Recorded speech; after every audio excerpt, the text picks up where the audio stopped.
my naam is Marley en hierdie is my eerste stasie van die ONLV-taal.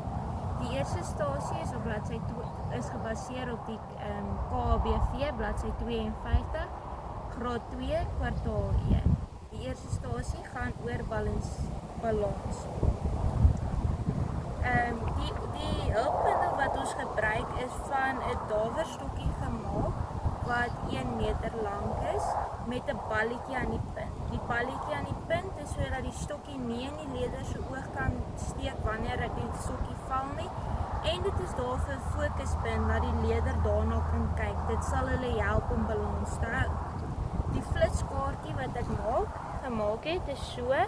Ek het gekies om my eie foto's in my flitskaartjies te sit want ek dink dit maak dit bietjie meer persoonlik vir die kinders.